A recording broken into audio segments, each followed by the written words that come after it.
Sole caldo e temperatura quasi estiva hanno caratterizzato la giornata di Ognissanti, che per gli agrigentini rappresenta l'avvio delle iniziative legate alla ricorrenza della commemorazione dei defunti.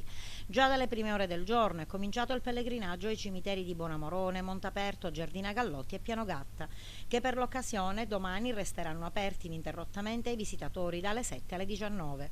Ed oggi e domani il Comune ha istituito, d'intesa con la Tua, un servizio di bus navetta da Piazzale Rosselli ai cimiteri di Pianogatta e Bonamorone. Il servizio sarà garantito dalle 7 alle 17. E sempre domani, 2 novembre, in occasione della ricorrenza dei morti, è prevista una messa al sacrario dei caduti del cimitero di Bonamorone, officiata dall'arcivescovo Monsignor Francesco Montenegro.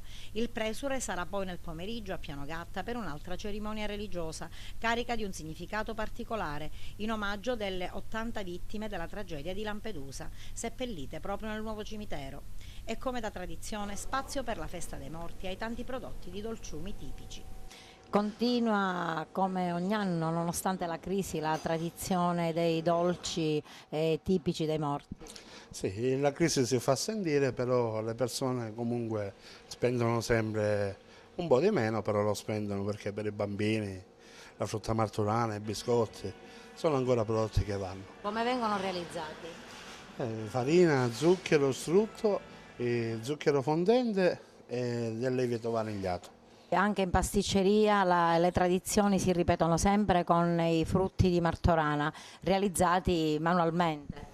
Sì, sono fatti manualmente, però la tradizione sta finendo perché la nuova generazione, questi frutti di Martorana, non le mangia. Ovviamente quando ero piccolo io si facevano, la festa era i dolcini, poi i biscotti. Ora le ragazze moderne Non le apprezzano. non l'apprezzano. Ma come vengono elaborati? È un prodotto che preparate voi? Artigianale, sempre fatti singolarmente, uno per uno. Un prodotto sempre artigianale, A base? di mandorlo e zucchero. E nonostante la pesante crisi che attanaglia le famiglie, non sono mancati i doni per i più piccoli portati dai morti. Le persone comprano per i morti.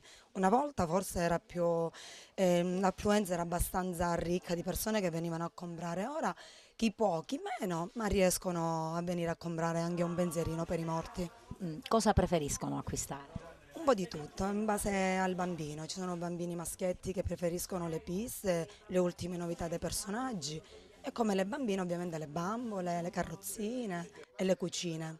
Avete registrato un calo rispetto allo scorso anno? Ma veramente non sono più i morti di una volta, ora veramente c'è crisi, le persone comprano il minimo indispensabile.